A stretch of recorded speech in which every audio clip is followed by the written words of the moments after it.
दोस्तों नमस्कार। स्वागत है आपका हमारे इस यूट्यूब मंच पर। दोस्तों, जिस प्रकार से कल अमेरिकी राष्ट्रपति डोनाल्ड ट्रंप ने भारत के ऊपर 25% टैरिफ और इसके अतिरिक्त पेनाल्टी लगाने की घोषणा की, उसके बाद अंतर्राष्ट्रीय बाजार में हलचल मची हुई है। ट्रंप का अगला कदम क्या होगा, इसको लेकर कयासबाजियों का दौर जारी है। लेकिन ट्रंप भारत से खफा क्यों हुए? नरेंद्र मोदी के नमस्ते ट्रंप अगली बार मोदी सरकार और मोदी समर्थकों के द्वारा ट्रंप की राष्ट्रपति चुनाव में जीत के लिए भारत में किए गए हवन पूजन के बावजूद आखिर इतने खफा क्यों हो गए कि वो भारत के 142 करोड़ लोगों से बदला लेने पर उतारू हो गए?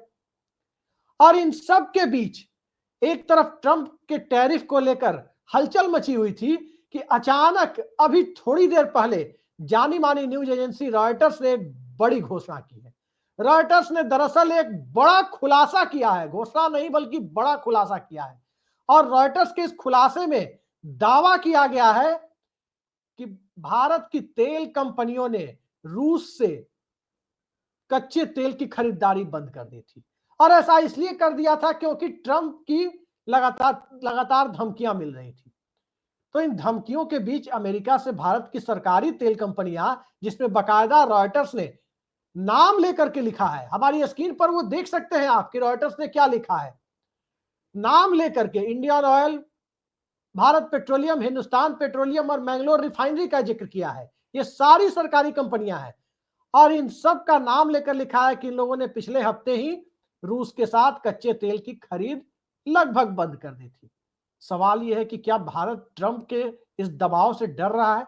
क्या इसी वजह से सीज फायर के ट्रंप के दावे का जवाब प्रधानमंत्री नहीं दे रहे हैं और संसद में भी ट्रंप का नाम लेने से बच रहे हैं? लेकिन इससे भी आगे बढ़ते हुए आज ट्रंप ने कुछ और बातें कही और निश्चित तौर पर वो भारत के स्वाभिमान को, आत्मसम्मान को झकझोरने वाली बातें थी। साफ साफ ट्रंप ने कहा कि भारत और रूस की इकोनॉमी यदि डेड होना चाहती है, यानी मरनासन्न अवस्था में पहुंचना चाहती है, तो वो दोनों साथ मिलकर वहां पहुंच जाएं। इस तरह की बातें भी ट्रंप कर रहे हैं। आखिर कैसी परिस्थितियां मोदी जी की विदेश नीति के दौर में पैदा हो गई? एस जयशंकर जैसे काबिल विदेश सेवा के अधिकारी के विदेश मंत्री रहते हुए कैसी परिस्थितियां पैदा हो गई? सत्ता में निर्मला सीतारमन की आर्थिक नीति के रहते हुए कैसी परिस्थितियां पैदा हो गई कि भारत और अमेरिका के संबंध इसलिए इतने निचले स्तरों पर पहुंच गए? इसी के साथ साथ अमेरिका से एक बड़ी खबर भी आई। बड़ी खबर दरअसल ये है कि अमेरिका ने पाकिस्तान में ऑयल एक्सप्लोरेशन के लिए, यानी कच्चे तेल की खोज के लिए और वहां पर उसे विकसित करने के लिए, तेल क्षेत्र को विकसित करने के लिए पाकिस्तान के एक्सक्लूसिव इकोनॉमिक जोन जो अरब सागर में स्थित है, पाकिस्तान के तटीय इलाकों में स्थित है, वहां पर बड़े निवेश की घोषणा की है। और ट्रंप ने तो यहां तक कह दिया कि ऐसा दिन भी आ सकता है कि भारत भी पाकिस्तान से तेल खरीदे। ट्रंप साहब, यदि पाकिस्तान को इतनी ही सद्बुद्धि होती कि भारत के साथ वो व्यापार संबंधों को प्राथमिकता देकर आगे बढ़ता, तो कभी भी पाकिस्तान से आतंकवाद और आतंकवादी कैंप भारत के विरोध में नहीं चलाए जा सकते। दुनिया की तमाम ताकतें पाकिस्तान को सद्बुद्धि देने और दिलाने की प्रक्रिया में कोशिश करके विफल हो गई। भारत के कई नीति नियंता विफल हो गए और अब आप कोशिश कर रहे हैं। दरअसल पूरा खेल क्या है और क्यों भारत अपनी उस नीति से पीछे हट रहा है कि हम किसी के साथ संबंधों का निर्वाह अपने सेल्फ रिस्पेक्ट और आत्मसम्मान पर करेंगे, गुटनिरपेक्षता की नीति पर चलते हुए करेंगे, और उन सब के बावजूद मोदी सरकार के दौर में भारत को इसका क्या सिला मिल रहा है? इन सब पर चर्चा के लिए हमारे साथ मौजूद है अंतरराष्ट्रीय परिस्थितियों की बेहद गहरी समझ रखने वाले वरिष्ठ पत्रकार ओंकारेश्वर पांडे जी। ओंकारेश्वर जी, बहुत बहुत स्वागत है आपका हमारे इस यूट्यूब मंच पर। और सबसे पहले धन्यवाद। सीधा सवाल आपसे यही कि आज रॉयटर्स ने जो खुलासा किया है, क्या लगता है कि दुनिया का सबसे बड़ा लोकतंत्र अमेरिका के सामने झुकने की स्थिति में पहुंच गया है कि ट्रंप के टैरिफ के पहले ही भारत की तेल कंपनियों ने रूस से व्यापार बंद कर दिया? भारत के सामने एक बहुत संकट की स्थिति आ पड़ी है। ये व्यवहार जो अमेरिका कर रहा है, पिछले 75 सालों में हिंदुस्तान ने कभी नहीं देखा। हिंदुस्तान ने देखा है, जब हम 1947 में आजाद हुए, एक आध साल ही मुश्किल से हुआ होगा, 48-49 का दौर था। ऐसा देश जो ब्रिटिशर्स छोड़ के गए थे, एक बाल्कनाइज्ड स्टेट्स, लूटा हुआ देश, हर तरह से आर्थिक रूप से शोषण करके, और कोई भी चीजें नहीं छोड़ी थी। उस समय के देश को याद कीजिए, जिस नेहरू को हर रोज ये लोग गाली देते हैं, उस नेहरू का स्ट्रेचर इतना बड़ा था इस 1-2 साल के भारत में, आजाद मुल्क में, कि अपना पर्सनल प्लेन देके अमेरिका के राष्ट्रपति ने बुलाया था। मैं इस बात का क्यों जिक्र करना चाहता हूं? आप जब अपनी कमर सीधी रखते हैं, आप अपने स्वाभिमान के साथ खड़े रहते हैं, तो सामने वाला चाहे कितना भी मजबूत हो, आपकी इज्जत करने को बाध्य हो जाता है। और बाकायदा, मतलब क्या, भारत के पास भी उस समय सब कुछ था, और ये हालात नहीं थे कि कोई वाइस प्रेसिडेंट आपको फोन कर दे और कोई इस तरह से हड़का दे, कोई कुछ कह दे कि मैंने 1 घंटे बाद भी सही, आपने फोन लिया क्यों? आपने बात क्यों? क्या सीधे सीधे प्रेसिडेंट ट्रम्प का फोन आया था? आप एक हेड ऑफ द नेशन है, तो हेड ऑफ द नेशन से बात करेगा ना। तो जी जो हमने, और इसकी गिरावट आपने शुरू कब की? आपने ये सोचा कि ये ऐसे ही यूं ही खेल है, हम इनके लिए नमस्ते ट्रम्प करें, हाउडी मोदी में इनको इनवाइट कर लें और इनको अपनी झप्पी डिप्लोमेसी का हिस्सा बना लें। आज आपको उसने कहां पहुंचा दिया है? इतने इत, एक अब गिनती उसकी नहीं हो पा रही है। 30 से ज्यादा मेरे ख्याल से बार अमेरिका कह चुका है, प्रेसिडेंट ट्रम्प सीधे सीधे स्वयं कह चुके हैं कि उसने भारत और पाकिस्तान के बीच ऑपरेशन सिंदूर के बाद मध्यस्थता कराई। और आप एक लाइन में कह नहीं पा रहे हैं। राहुल गांधी ने भरी लोकसभा में आपको एक चैलेंज दिया कि अगर वास्तव में आप इतना साहस रखते हैं, तो सिर्फ कह दें कि नहीं, उन्होंने नहीं कहा था, नाम लेके आप कह दीजिए। आप क्यों नहीं कर पा रहे हैं? देश भौचक है कि क्यों हमारे प्रधानमंत्री एक लाइन में जवाब नहीं दे पा रहे हैं। और आज वो कह रहा है कि हम आपको पनिश कर रहे हैं, रशिया से तेल लेने के लिए आपको पनिश कर रहे हैं। आप टैरिफ लगाइए, आप, हमने टैरिफ लगाया है, आपने टैरिफ लगाया है, वो चलिए, उसकी तो फिर भी हम देख लेंगे। लेकिन आपकी जो भाषा है कि मरे, मतलब ये डेड इकोनॉमीज के साथ भारत और रूस मरे, ये लैंग्वेज है आपके दोस्त का, और फिर आप उस दोस्त के सामने खड़े नहीं हो पा रहे हैं। जी ये बड़ी अपमानजनक स्थिति हिंदुस्तान के लिए है, और मुझे नहीं लगता है कि, मतलब ऐसी स्थिति इससे पहले कभी आई थी। जी हमने नहीं, ओंकारेश्वर लड़ाइयां जी। लड़ी हैं। जी जी, ओंकारेश्वर जी, एक सवाल बड़ा मौजू हो जाता है।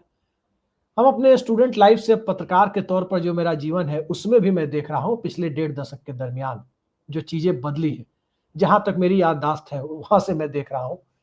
भारत कतर के साथ गैस समझौता करना चाहता था।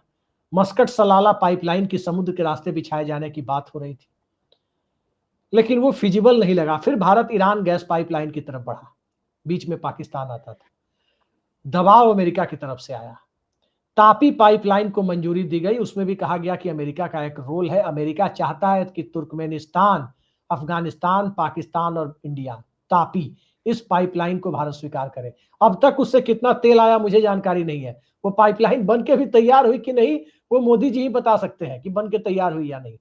लेकिन तापी पाइपलाइन शुरू की गई, तो उस प्रोजेक्ट की आधारशिला रखी गई। अब जरा उसके आगे हम बढ़ कर देखते हैं, ईरान के साथ भारत तेल ना खरीदे, इसकी कोशिश की गई। रूस के साथ भारत ना खरीदे, कल को कहा जाएगा वेनेजुएला से ना खरीदे, परसों कहा जाएगा किसी और देश से ना खरीदे। और खरीदे किससे? जिससे अमेरिका चाहता है उससे खरीदे। और भारत सरकार का लगातार झुकने का संकेत दिखाई दे रहा है, जो रॉयटर्स की अभी की रिपोर्ट है। इस रिपोर्ट को जब से मैंने देखा, मैं हिल गया हूं कि ये रिचर्ड निक्सन और इंदिरा गांधी के संवाद को लेकर ग्लोरीफाई होने वाला, उसको उससे गौरवान्वित महसूस करने वाला देश कहां पहुंच गया है। क्या हो रहा है सर, ये कि हम झुकते जा रहे हैं? इसकी वजह यही है कि आपने झुकना शुरू कर दिया। आपको लगा कि नहीं, हमारे तरह से लोग झुकेंगे, झप्पी डिप्लोमेसी करेंगे, और लोग जो हैं आपको दोस्तों की तरह ट्रीट करेंगे। डिप्लोमेसी में ऐसा होता नहीं है।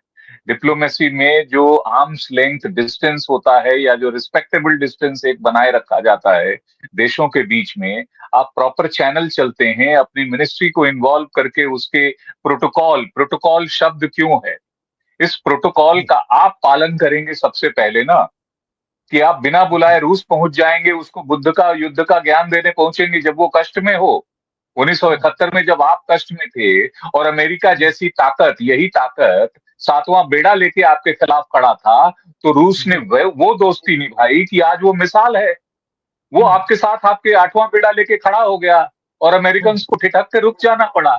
उस दोस्त को आप ये कहने गए यूक्रेन की लड़ाई के समय कि ये युद्ध का नहीं बुद्ध का समय है। क्या जरूरत थी इस ज्ञान को देने की? आपने एक दोस्त को कितना सदमा पहुंचाया होगा। फिर आप वही नहीं माने, आप वहां यूक्रेन चले गए जेलेंस्की को कहने कि नहीं साहब ये बंद कर दो, और वो उसने साफ साफ आपके मुंह पे क्या कहा कि रशिया आपकी इज्जत नहीं करता। जब आप यात्रा पर हैं तो उसने हमारे यहाँ स्कूल पर हमला करके बच्चों को मार डाला। आप तब भी नहीं रुकते हैं, आप कनाडा से उलझ जाते हैं, आप किसी और देश से उलझ जाते हैं। ये टोटल डिप्लोमेसी का फेल्योर है। आपने पहले तो इकोनॉमी को नष्ट किया आपने, नहीं नहीं तो और नहीं कैसे नहीं, नष्ट किया ये एक देश ने मिनट देखा। ओंकारेश्वर जी, ये बताइए, देखिए जब हम गुट निरपेक्षता के दौर में, गुट निरपेक्षता को यानी थर्ड वर्ल्ड को लीड करने की स्थिति में थे, तब भी रूस के साथ हमारे दोस्ताना संबंध थे और अमेरिका के साथ बाइलेटरल टाई को अच्छा रखने के लिए हम प्रयासरत थे। अर्ली 50 लेट 50 से लेकर के 90s या अब तक, प्री मोदी एरा तक, 2014 तक। तो भारत की जो जो आप आर्म्स लेंथ वाली बात कर रहे हैं, वो दिखाई देती थी भारत की विदेश नीति में। अब स्थिति क्या बन रही है कि रूस का ठीक है आपने मौके पर साथ नहीं दिया, अभी हालिया घटनाक्रम देखें कि ईरान का आपने मौके पर साथ नहीं दिया, लेकिन इसके बावजूद ईरान सबसे पहले देश के तौर पर सामने आया है जो इस टैरिफ के बाद खुलकर भारत के समर्थन में खड़ा हुआ है। तो भारत की जो विदेश नीति है, इसके फेल्योर के पीछे का कारण क्या है? क्या ब्यूरोक्रेसी से, एस जयशंकर जैसे लोग जो पूरी जिंदगी हुक्म बजाते रहे, विदेश नीति चलाने वालों का अफसर क्या होते हैं? हुक्म बजाने का काम करते हैं। हुक्म बजाने वालों को आपने विदेश नीति चलाने के लिए दे दिया। आईपीएस अधिकारी अजीत डोभाल जो अभी एनएसए है, उनका भी विदेश नीति में तो एक रोल है ही। उनको भी कहीं ना कहीं पुलिसिंग का काम करने वाले लोगों को विदेश नीति में आपने इन्वॉल्व कर दिया। तो कहां गई डिप्लोमेसी, कहां गया राजनय, कहां गई कूटनीति? ये सवाल हम आपसे जानना चाहते हैं। कहां गया जसवंत सिंह और टालबोट की बातचीत वाला दौर? कहां गया दिनेश सिंह वाला दौर? कहां चला गया, कहां गया इंद्र कुमार गुजराल वाला दौर? मैं ये जानना चाहता हूं आपसे। देखिए, जब आप डिप्लोमेसी को अपने हिसाब से रिसेट करने लगते हैं ना, सलाहकार किसको रखते हैं ये तो आपका फैसला है। सलाहकार जी। रखते हैं तो उनकी सुनते हैं कि नहीं सुनते हैं ये आपका फैसला है। ये सब कुछ डिपेंड करता है कि आप अपने आप में कितने डेमोक्रेटिक हैं, कितना प्रोसेस को आप फॉलो करते हैं। जब आप प्रोसेस फॉलो नहीं करेंगे तो उसमें एडवाइजर्स को कुछ कहने से कोई फायदा नहीं है, क्योंकि आप हर जगह इन्वॉल्व हैं। हर जगह आप चाहते हैं कि ऐसे नहीं ऐसे हो। इसके पहले भी अगर अटल जी थे, उन्होंने सर्टेन लेवल पे फॉलो किया। करगिल के जी। समय स्थितियां थी, हालांकि मैं ये मानता हूं कि चाहे करगिल का ही युद्ध क्यों ना हो, आपके पीठ में कोई खंजर भोंक रहा है और आप कह रहे बस निकाल दो, निकल जाए यहां से, हमारा इतना ही काम है। क्यों भाई? क्यों भाई? आप इतना अंदर आके भारतीय पहाड़ियों पर कब्जा कर रहे हो, हम उसका करारा जवाब दे सकते थे। तो जो ये जी। मौका उठाते हैं, बार बार अननेसेसरी ब्लेम करते हैं कि पीओके ले चुके होते। देखिए, मैं एक बात बताना चाहता हूं, हर कदम पे हर बात पे ये पटेल का नाम लेते हैं कि सरदार पटेल ने ये किया। सरदार पटेल क्या कोई आरएसएस के सदस्य थे या भाजपा के सदस्य थे? कांग्रेस के नहीं, सदस्य थे ना। वो तो कांग्रेस ने आरएसएस पर उनको बैन डिप्टी लगाया प्राइम था मिनिस्टर उन्होंने। बनाया था ना। आरएसएस पर बैन उन्होंने है? ही लगाया था। और आरएसएस पे बैन लगाया था। तो आप और वो किसके डायरेक्शन में काम कर रहे थे? आज अगर 370 आपने हटाया तो अमित शाह को तो आप उतना क्रेडिट नहीं देते, कहते मोदी सरकार ने किया। तो वहां नेहरू सरकार को आप क्रेडिट नहीं दे रहे नहीं हैं नहीं, कि 370 हटा 565 कहाँ है सर? प्रिंसली स्टेट्स को। सेक्शन बी को नल एंड वाइड हाँ, किया गया है, 370 मैं उस काफी पे है। नहीं आ रहा हूं अभी। मैं उस पे नहीं आ रहा हूं अभी। मैं कह रहा हूं कि उस दरमियान जो नेहरू सरकार की उपलब्धियां थी, उसको गौण करके और उसमें डिवीजन पैदा करने की, झूठा डिवीजन पैदा की कोशिश की। और आज जो है, आज आप खुद इस स्थिति में है। जो 99 करगिल के समय क्यों नहीं पीओके लिया गया? आज आपके समय ऑपरेशन सिंधु था, समूचा हिंदुस्तान विपक्ष का और समूचा सारे नेता खड़े थे, सारी सेनाएं खड़ी थी, सारा मीडिया खड़ा था। मीडिया तो लाहौर और कराची पर कब्जा कर रहा था। आप क्यों रुक गए? और अब आप उसका जवाब नहीं दे पा रहे हैं। आप कह रहे जेडी वैंस का फोन आया था। अरे भाई, ये जो जो कुछ भी हो रहा है उसमें कहीं ना कहीं आपकी अपनी सोच और समझ है कि हमें कैसे लेके चलना चाहिए, कैसे लेके नहीं चलना चाहिए। इसमें आप किसी और को दोष नहीं दे सकते हैं। आप अगर इतने ओंकारेश्वर जी, डेमोक्रेटिक होते। ओंकारेश्वर जी, जी। पिछले 24-36 घंटे का जो घटनाक्रम है उसमें दो बातें साफ होती है। एक, तेल को लेकर, तेल के क्रूड ऑयल के मुद्दे पर अंतरराष्ट्रीय स्तर पर अमेरिका का अपना दबदबा बढ़ाने की कोशिश, और दूसरा, रूस को अलग थलग करने की कोशिश। और इन दोनों ही मुद्दों पर भारत को क्या अपने सेल्फ रेस्पेक्ट से समझौता करते हुए अमेरिका के सामने झुकना चाहिए क्या? और ये सवाल मैं आपसे इसलिए पूछ रहा हूं कि आज पीयूष गोयल को की भी जो भाषा थी, जो भारत के कॉमर्स मिनिस्टर है, संसद के अंदर जो उनकी भाषा थी, उस भाषा को आप देखें तो एक दब्बू पने का संकेत दिखाई दे रहा था। वो सितंबर में वार्ता करने की बात कर रहे थे, यहां तो जुलाई में ही टैरिफ आ गया कि 1 अगस्त से लागू होगा। फिर रूस को मैं लेकर के इसीलिए भारत वापस की विदेश आपके। नीति पर सवाल उठाया जा रहा है, और उधर पाकिस्तान में इन्वेस्टमेंट के एक बड़े प्रोसेस को शुरू किया जा रहा है। मतलब तीनों काम जो भारत को चिढ़ाने वाले हैं या भारत के आत्मसम्मान पर चोट करने वाले हैं, वो अमेरिकी राष्ट्रपति एक साथ कर रहे हैं। अब तक भारत इसके खिलाफ खुलकर बोल नहीं पा रहा। ये एक इस तरह की चीजें दिखती है जो 142 करोड़ के लोगों को आत्मसम्मान को सीधे सीधे झकझोरती है। हम कभी झुके नहीं थे किसी के सामने। 71 में भी नहीं झुके, जब बांग्लादेश बनाया अमेरिका के सामने नहीं झुके। उसके पहले 65 में भी नहीं झुके, करगिल में भी नहीं झुके, पोखरण में जब परमाणु परीक्षण किया 98 में तब भी नहीं झुके, 74 में उसके पहले परीक्षण किया तब भी नहीं झुके। ये झुकने वाली स्थितियां क्यों पैदा हो रही है? कौन सा डर है सत्ता वही को? बात है, वही बात है। मैं जो कहना चाहता हूं कि आपने पिछले इस क्वेश्चन में सवाल उठाया, वह जो नीति थी भारत की गुटनिरपेक्षता की और इक्विडिस्टेंस की, आज आप उसको उसको आपने एक एक तरफा बना दिया। आपने पूरी दुनिया को ये दिखा दिया कि आप जो है अमेरिका के साथ जा रहे हैं, क्वाड में आप उसके साथ जा रहे हैं। भारत ने क्या किया था उस समय का? जो इकोनॉमिकली इतना स्ट्रांग भारत नहीं था, मिलिटरीली इतना स्ट्रांग भारत नहीं था, बाकी सारी चीजों में तो दोनों हाथ से दोनों महाशक्तियों को संभाल रखा था ना। कि एक जी तरफ चाहे अमेरिका हो, एक तरफ रशिया हो। रशिया से तो दोस्ती थी हमारी, और गहरी दोस्ती थी। और इस वजह से चाइना जैसी ताकत हमारे साथ सामने नहीं खड़ा हो पाता था। अगर जी 62 में उसने अटैक भी किया तो भारत झुका नहीं। कमजोर था मिलिटरीली लेकिन झुका नहीं। ठीक है, जी जो कुछ भी हुआ। लेकिन आपने पूरी दुनिया में जो आपने एक तरफा एक अपने पुराने दोस्त को छोड़ के दूसरी तरफ चले गए, उसके साथ अब की बारी आपके ट्रंप के इलेक्शन में आप एक तरह से उनका साथ देने लग गए। आपने ये सम्मान खत्म कर दिया ना। उस जी सम्मान के खत्म होने का नतीजा, और आप झुकते चले गए। ये एक दिन में नहीं झुके हैं। 2018 में $7 अरब का जो है वो तेल खरीदा गया था ईरान से। हमारी जी 80% जो जरूरत है वो बाहर से आती है। 40% से ज्यादा उसमें जो है वो इस मिडिल ईस्ट कंट्रीज और उससे स्टेट ऑफ हॉर्मुज से आता है। उसमें जी ईरान से जितना लिया गया था अगले 19 में 2019 से आपने कंप्लीट बंद कर दिया। क्यों? क्योंकि अमेरिका का दबाव है। तो अमेरिका के दबाव में आप क्या क्या करेंगे? वो जो कुछ भी कहता जाएगा आप करते जाएंगे। और जी इसका नतीजा आज ये हुआ है कि वो आज आपको पाकिस्तान के बराबर नहीं, अब उसको पाकिस्तान को ज्यादा बड़ा दर्जा दे रहा है। उसको लंच पर बुला रहा है। अच्छा हुआ आप नहीं गए उसमें, जी वरना तो उसमें तो और भयंकर है, बेइज्जती हो जाती। इतने लगातार इतने अपमानजनक भाषा का आप सहन क्यों कर रहे हैं? आप उसकी तमाम बातों को क्यों फॉलो कर रहे हैं? भारत को इस बात की चिंता नहीं है कि क्या ट्रेड पे टैरिफ लग जाएगा और क्या सैंक्शन। सैंक्शन तो उसने लगाए 1974 जितने, जब भी हमने परमाणु परीक्षण किए उसने सैंक्शन लगाए। लेकिन जी भारत उस सैंक्शन के बावजूद खड़ा रहा, डिगा नहीं।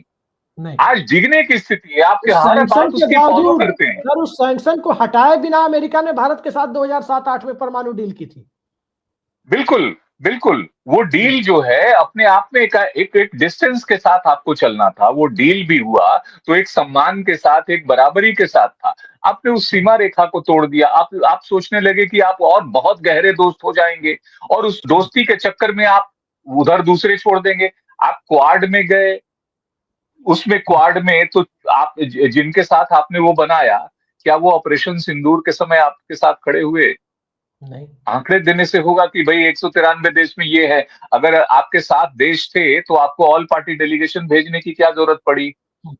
तो ये सब कुछ जो है आपकी इकोनॉमिक पॉलिसी, आपके डिफेंस पॉलिसी को सीडीएस ने बता दिया।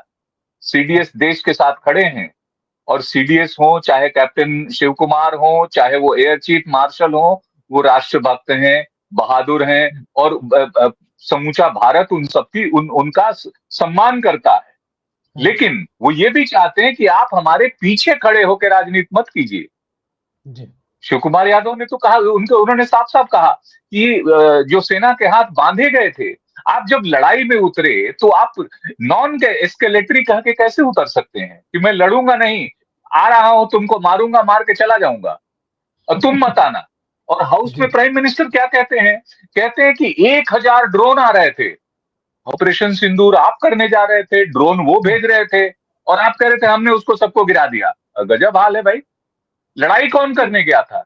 क्या ये जी। ऑपरेशन सिंदूर पाकिस्तान से भारत की तरफ था, या भारत से पाकिस्तान की तरफ था?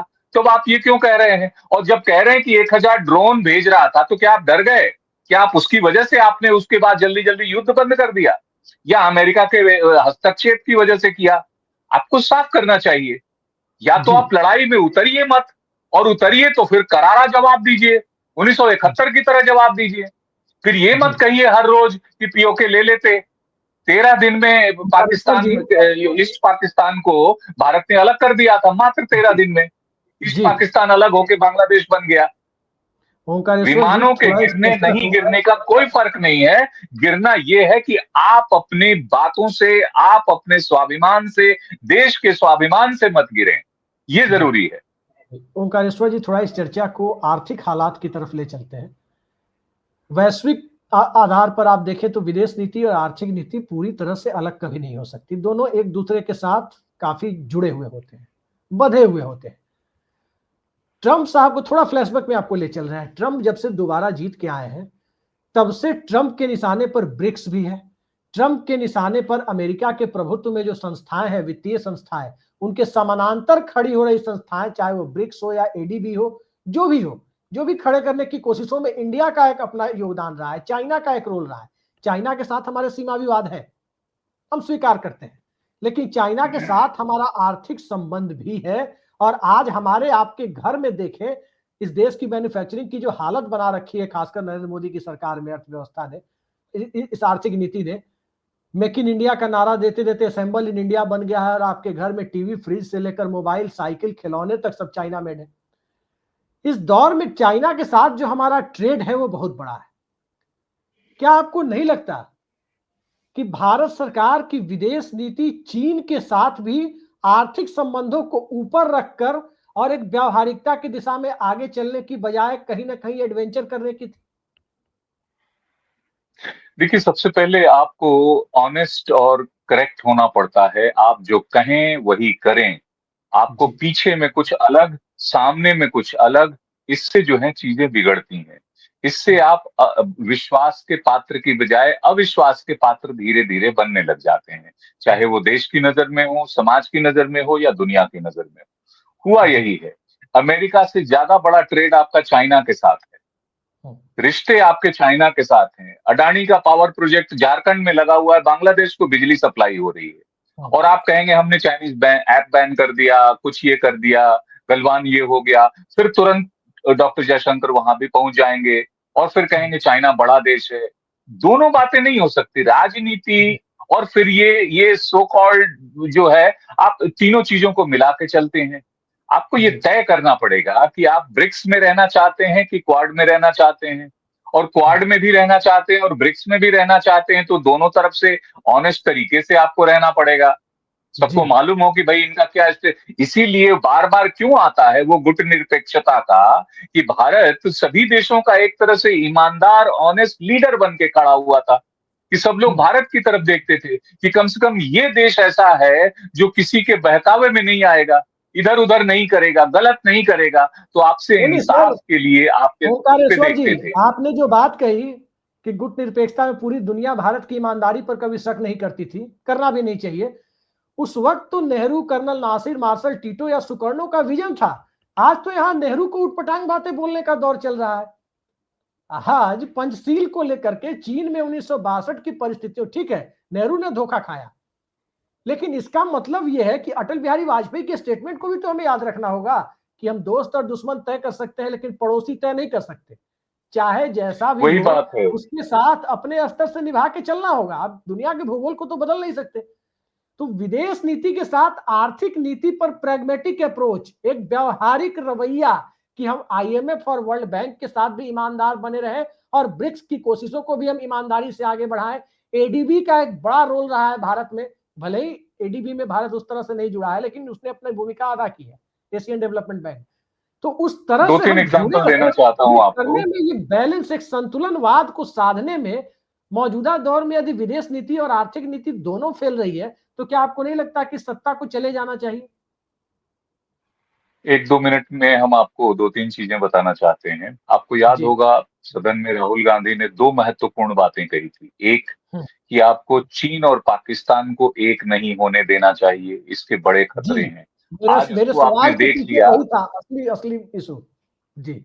हाँ, तो राहुल गांधी ने जो आशंका जताई थी, आपने उस आशंका को पूरा कर दिया। आज हम्म, आप टू फ्रंट नहीं, एक वन बिग फ्रंट पे लड़ाई के लिए खड़े हुए हैं। हम्म, अमेरिका ने पाकिस्तान के कंधे पे हाथ रखा हुआ है, चाइना ने पाकिस्तान के कंधे पे हाथ रखा हुआ है। हम्म, आज आप दोनों तरफ से पिस गए ना। पहले जी। जो अमेरिका रेस्पेक्टेबल डिस्टेंस पे था, तो वो चाइना के मुकाबले आपको खड़ा कर रहा था। धीरे धीरे आप खड़े हो रहे हम्म, हैं, लेकिन अब उसने क्या किया कि उसने पाकिस्तान के सर पे हाथ रख दिया और चाइना ने भी हाथ एक्टिवली रख दिया, दिखा दिया। हम्म, मिलिट्री ऑपरेशन में जिस समय चाइना उसके साथ खड़ा होके आपके साथ युद्ध कर रहा हो, इससे बड़ा प्रमाण क्या हो सकता है? उसके जी। जो वो है, पहली गलती। दूसरा, एक और बात राहुल गांधी ने की थी कि आज अब चाइना के मुकाबले खड़ा क्यों नहीं हो पा रहे हैं? क्योंकि हम्म, मेक इन इंडिया आपका फेल हो गया। मेक इन इंडिया कैसे फेल हुआ मैं ये बता रहा हूं। जिस समय ये मेक इन इंडिया का सो कॉल्ड स्लोगन दिया गया था, उस समय आपने देश की जो बायलेटरल ट्रेड ट्रीटीज थी, 76 देशों के साथ थी, आपने हम्म, उसको रीड्राफ्ट करके भेजा। अधिकांश देशों ने उस पर साइन नहीं किया। आज भी वो हम्म, बाइलेटरल ट्रीटी बहुत सारे देशों के साथ है नहीं। तो आपका एफडीआई गिरने लगा। एफडीआई गिरने का नतीजा हुआ कि आपकी देश की इकोनॉमी गड़बड़ाने लगी।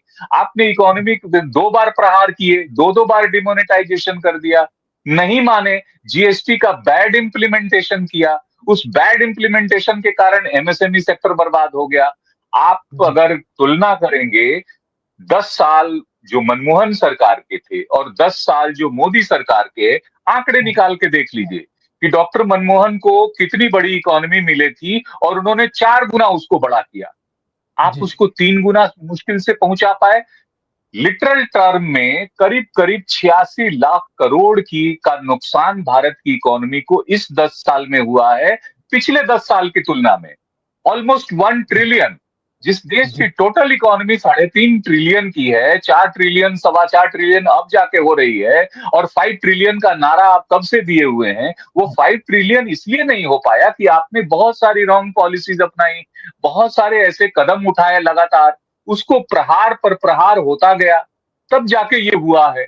इन सब चीजों को अगर आप देखें तो ये कमजोर इकोनॉमी, और फिर आप फॉरेन पॉलिसी भी उसी तरह कर रहे हैं कि आप ब्रिक्स में हैं, ब्रिक्स में भारत का तिरंगा भी शामिल है, ब्रिक्स के हम्म, डॉलर में। अगर आप पूरी तरह ब्रिक्स के साथ, ये फैक्ट है कि सूनर और लेटर आपको देखना पड़ेगा कि ये जो अमेरिकन हेजेमनी, अमेरिकन सुपरमैसी है पूरे वर्ल्ड में, ये किसी को समझ नहीं आ रही। जो ट्रंप की जी। भाषा है, जो उनका रवैया है, वो भारत ही नहीं दूसरे देशों को भी समझ में नहीं आ रहा। लेकिन हम्म, दूसरे देश उसका जिस तरह जवाब दे पा रहे हैं, जिस तरह जवाब दे पा रहे हैं, जब उन्होंने कहा कि कनाडा को कि आप हमारा 51वां वो राज्य बन जाइए, तो उसने साफ साफ कह दिया ना कि Canada is not for sale. जी। चाइना को जब उन्होंने कहा कि हम आप पे टैरिफ लगा देंगे, तो चाइना ने क्या जवाब दिया? If it is a war, whether it's a tariff war, trade war और any other war, we are ready to fight it out. ये था जी। जवाब उनका। और हम्म। आज इसी वजह से तो आप टिके नहीं, ये आप तो खड़े जवाब ही नहीं नहीं दे हुए। पा रहे हैं ना, ये तो नाम ही नहीं ले पा रहे हैं तो जवाब क्या देंगे, ये बड़े वही दुख की मुश्किल बात है, वही मुश्किल है, वही है। मुश्किल है। और देखिए सर, मीडिया में जो अंतरराष्ट्रीय भी संबंध बॉडी लैंग्वेज से चलते हैं, भाषा शैली से चलते हैं। और वही दोनों चीजें गायब हो गई है। तो वो बॉडी लैंग्वेज और भाषा शैली आप मंत्रालय को चलाने दें। मंत्रालय को मालूम है ना, ये डिप्लोमेसी एक अलग पूरा का पूरा सब्जेक्ट है। अब आप अगर उसके भी एक्सपर्ट हो जाएंगे और आप डिसाइड करने लग जाएंगे, तो फिर तो आप ही तय करिए। फिर तो जी एडवाइजर्स की भी जरूरत नहीं है। जी भाई आप एक इंडिपेंडेंट उसी इसी के लिए छोड़ा जाता है ना। दिक्कत यही है कि आप सभी चीजों में स्वयं कूदना चाहते हैं। हर चीज का श्रेय आपको स्वयं चाहिए। रोड जी चाहे नितिन गडकरी बना ले, उद्घाटन आप करेंगे। रेल कोई और बना ले, मेट्रो कब से शुरू हुआ, उसके बाद हर चीज के छोटे से छोटे सेक्शन के उद्घाटन पे आप जाएंगे, क्रेडिट आप लेंगे। आपके कैबिनेट मिनिस्टर्स भी इफेक्टिवली अपने पॉलिसीज को, प्लान्स को कैसे इंप्लीमेंट कर पाए, मुझे नहीं लगता है कि वो इंडिपेंडेंटली कुछ सोच भी पा रहे हैं। और आज इसी वजह से आप देखिए कि झाड़ू वहां लग रहा है, तो जिस मंत्रालय का कोई काम नहीं झाड़ू लगाने का, वहां भी झाड़ू होगा। जिस मंत्रालय का कोई लेना देना नहीं है योगा का, क्योंकि प्रधानमंत्री को खुश रखना है, सारे वेबसाइट पे आपको योगा नजर आएंगे। उनका अपना काम नजर नहीं आएगा। वो जी नहीं बताएंगे कि हाँ एमएसएमई सेक्टर को कितना किया। वो नहीं बताएंगे कि स्किल डेवलपमेंट में 2014 में 15 में जब आप आए, तो आपने कहा 40 करोड़ लोगों को हम स्किल देंगे, स्किल डेवलपमेंट करेंगे। आंकड़े बता दीजिए कि 1.5-2 करोड़, 2.5 करोड़ हुआ कि नहीं हुआ? क्यों? उस देखिए, मंत्रालय में 10 साल ओमकारेश्वर में जी, कितने मंत्री बदले गए, ओमकारेश्वर वो जी, बता दीजिए। जी। ओमकारेश्वर जी, मोदी जी अपने मंत्रियों को कितना स्किल दे पाए? 40 करोड़ तो बाद में आते हैं, 40 मंत्रियों की बात तो पहले आती है ना। उनको स्किल दिया गया है, उनको यही कहा गया है कि जो व्हाट्सएप यूनिवर्सिटी वाली भाषा है वो पढ़ें। कई बार इतने फैक्चुअल मिस्टेक्स हो रहे हैं और बड़े सीनियर मिनिस्टर्स के हवाले से हो रहे हैं। जो पटेल 1950 में मर गए, उनका जिक्र आप 1960 में कर रहे हैं। भारत बांग्लादेश की सीमा 4,000 किलोमीटर से ज्यादा है, और आप उसको 2,200 किलोमीटर में समेट दे रहे हैं, बोल दे रहे हैं कुछ भी। तो ये सब तथ्यात्मक भूलें। आपके स्क्रिप्ट राइटर्स कौन है, आपके एडवाइजर्स कौन है, कौन लोग लिख रहे हैं? व्हाट्सएप यूनिवर्सिटी जो कह रही है वो आप बोलना शुरू कर देते हैं। और आपने धार्मिक आधार पर कितनी बार यह देश इनकार करेगा? पहलगाम के हमले के बाद समूचा कश्मीर आतंकवाद के खिलाफ उठ खड़ा हुआ, और तब भी भारत में जब प्रियंका गांधी कह रही हैं कि शहीद होने वाले भारतीय थे, तो आप कह रहे हैं नहीं हिंदू थे। उसमें तो मुसलमान भी शामिल थे। जब प्रयागराज में कुंभ का महा वो होता है, भगदड़ होती है, तो वो मुसलमान आपके हिंदुओं को अपने घरों में शरण देते हैं। लेकिन आप उसी संगम तट पर, संगम का तट क्या है? गंगा और जमुना का मिलन है। उस गंगा जमुनी तहजीब के संगम तट पे खड़े होते हैं कि बंटोगे तो कटोगे, और आप जी बांटते हैं। और बांटने के बाद जब आपके कार्यकर्ता आपके उस भाव को लेके चलते हैं कि ठीक है हम मान लिया कि हम उसी भाव से चलें, तब आप सौगातें मोदी भेज देंगे। जब आपका पूरा का पूरा काडर ये कहना शुरू करेगा कि नहीं जाति को नहीं मानना चाहिए, आरक्षण नहीं होना चाहिए, तो सडनली आप उसमें जनगणना में जाति ले आएंगे।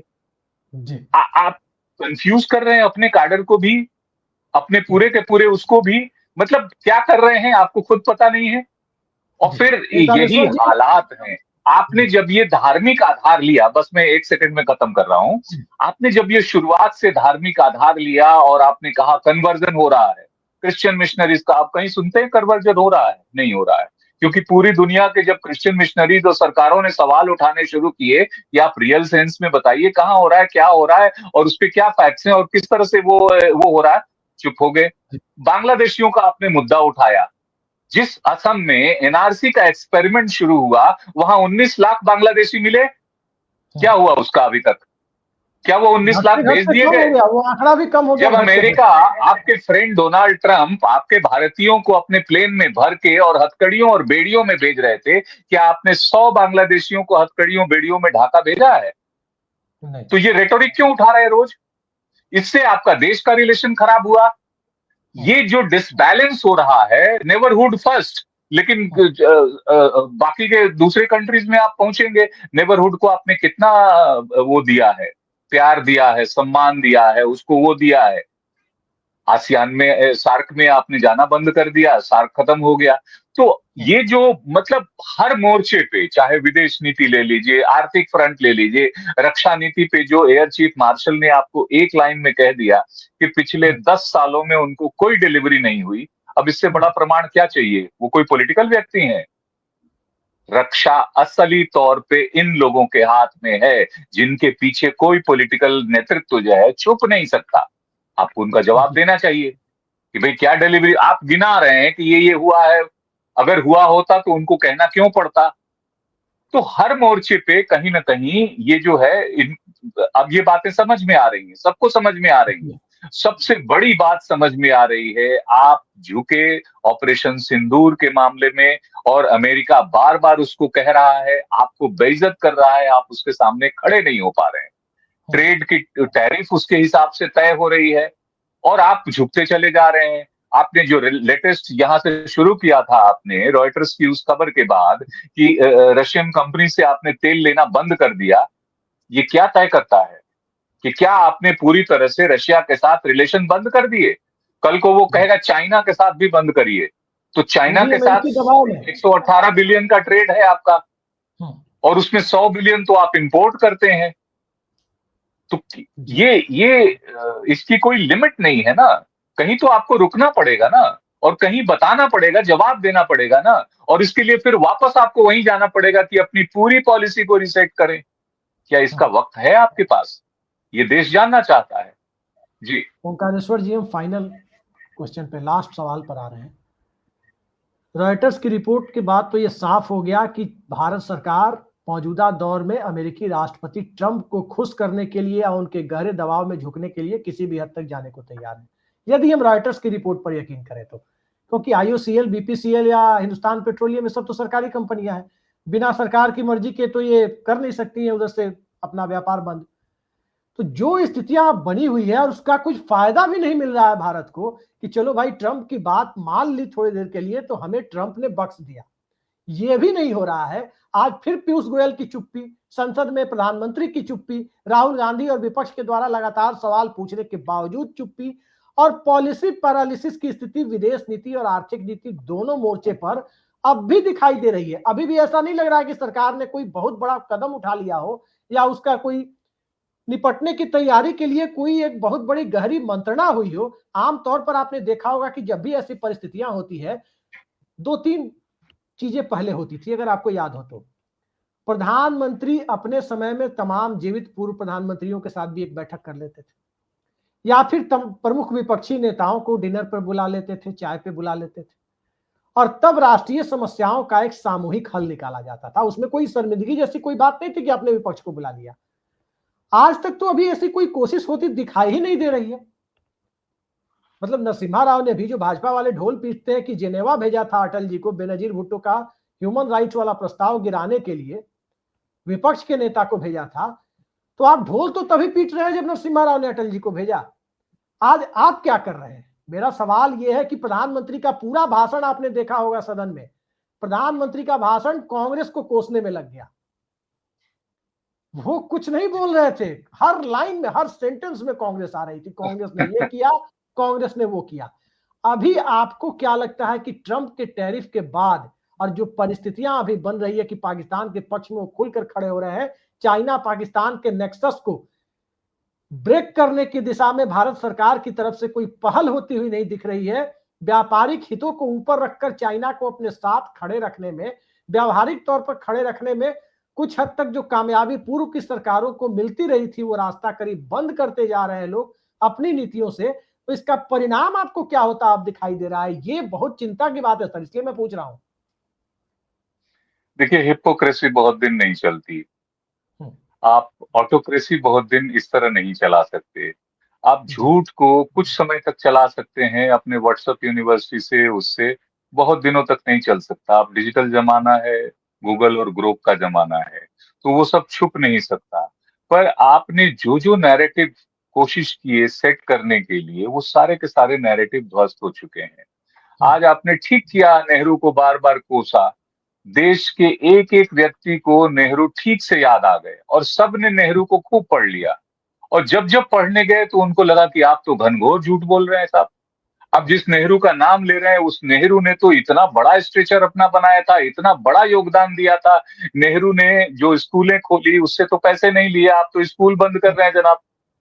सड़कें बनाई तो टैक्स नहीं लिया था, आप तो जो टोल बना रहे हैं टैक्स, उस टैक्स पहले तय कर लेते हैं।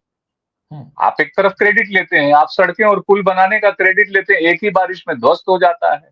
जो नेहरू ने किया, आईआईटीज, आईआईएम्स, जो कुछ भी खड़े किए इंस्टीट्यूशंस, वो आज भी उसी रूप में और उससे पैरेलल आप कुछ नहीं खड़ा कर पाए। आप जी सिर्फ झूठ की दीवार खड़ी कर पाए। आपने जब कहा हम इतने मेडिकल कॉलेज बना रहे हैं, तो आपने कैसे बनाया पता है? जो हमारे जिले के अस्पताल थे, उसपे जी आपने उसको वो करके बेच दिया, डिजिटल उसको कह कॉलेज के दिया बोर्ड कि लगा इसमें दिए। कॉलेज खोल दो और उसमें, मतलब कर क्या रहे हैं आप? ऐसे थोड़ी होता है कि इस तरीके से झूठ बोल के आप पूरे देश को वो करेंगे। तो हमको लगता है कि चाहे इन्होंने नेहरू का नाम लिया, चाहे किसी अन्य मुद्दे का नाम लिया, अब इतिहास औरंगजेब को इन्होंने उठाया था।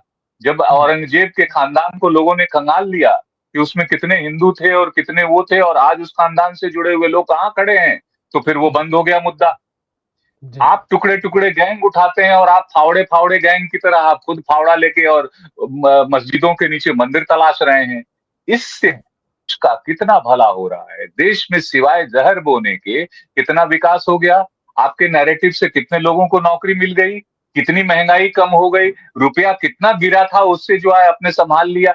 आप किस मुद्दे पे, पेट्रोल की कीमत कहां पहुंच गई, आपके नैरेटिव से देश को फायदा क्या हो रहा है वो बताइए। नुकसान तो हम बता देंगे कि आप यहाँ नैरेटिव कुछ और देंगे और उधर फिर ओपेक कंट्री से जाके कहेंगे हमारे से रिलेशन बना लो। तो ये टोटल जो है ना, वो रिसेट करने का समय आ गया है बीजेपी को स्वयं तक। हाल में संघ प्रमुख मोहन भागवत 50-60 मुस्लिम लीडर से मिले भी हैं।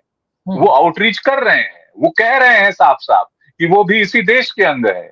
लेकिन आपका जो पॉलिटिक्स है वो फिर घूम फिर के हिंदू मुसलमान पे आता है। आप कितना भी बांटेंगे, यह देश उसको मानने को तैयार नहीं है। ये 400 पार के नारे में आपने देख लिया कि आप 400 पार का नारा दे रहे थे, लोगों ने आपको 240, और वो 240 पे तब जब एजेंसियां आपके हाथ में है और इलेक्शन जी कमीशन आपके हाथ में है और ईवीएम आपके हाथ में है, और ये डाउट के परे नहीं है। राहुल गांधी ने ये प्रमाणित तौर पे बता दिया है। चंडीगढ़ में लोगों ने वीडियो पे देख लिया है कि किस तरह आप चुनाव में लूटना चाहते हैं और चोरी करना चाहते हैं। अब लोगों को इसमें कोई शक नहीं रह गया, डाउट नहीं है। बिहार में भी जो एसआईआर के थ्रू आप करने जा रहे हैं, तो एक बात कह दें कि बिहार की जनता बड़ी जागरूक है। वहां जी चाहे इकोनॉमिकली किसी भी स्तर का व्यक्ति हो, वह देश की राजनीति के बारे में करता है। और अब आप, जी जब आपने कहा था ना कि 1,20,000 करोड़ दे दूं, 60,000 करोड़ दे दूं या 80,000 करोड़ दे दूं, तब भी मतलब बिहार लोगों के ने तो लोग जो है जीतने को आपके जिता दिया बहकावे में था, नहीं उनकी आए दूरी थे। पर आ रहा था। तब भी हारते हारते आप जीते थे मुश्किल से, और लोगों का मानना है कि उसमें भी कुछ भूमिकाएं थी। अगर इसका हो, जब महाराष्ट्र का जवाब नहीं मिला, हरियाणा के जवाब जब मांगे जाने लगे, तो आपने रूल बदल दिया, नियम बदल दिया कि ये डाटा नहीं देंगे, वो वीडियो नहीं देंगे। ऐसा नहीं चल सकता है बहुत लंबे समय तक। ये देश जी लोकतांत्रिक देश है। इस देश में जो है वो जवाबदेही होनी पड़ती है।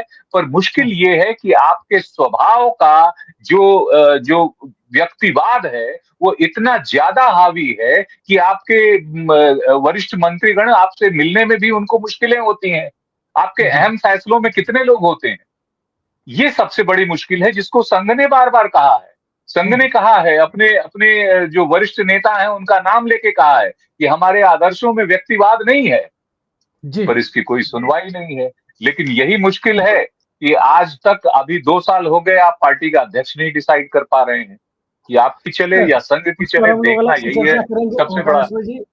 उस पर हम लोग अलग से चर्चा करेंगे। आज की चर्चा का जो मर्म हमें समझ में आया, जितनी सारी बातें आपने खुलकर हमारे दर्शकों को बताई, एक ही चीज सामने आई कि आर्थिक नीति हो या विदेश नीति हो, दोनों मोर्चों पर जो अंतर्राष्ट्रीय संबंधों को बनाने और बिगाड़ने में एक बड़ी भूमिका निभाते हैं, दोनों मोर्चों पर नरेंद्र मोदी की सरकार विफल रही है। और सरकार की विफलता का खामियाजा दुनिया के इस सबसे बड़े लोकतंत्र को, 142 करोड़ लोगों के देश को भुगतना पड़ रहा है। अब चूंकि ये सरकार श्राप देने और श्राप लेने वाले लोगों की है, तो नरेंद्र मोदी को भी, भारत के मौजूदा प्रधानमंत्री और सत्ता में बैठे हुए लोगों को मेरी तरफ से भी एक मुफ्त की सलाह है, इसे अन्यथा न लें।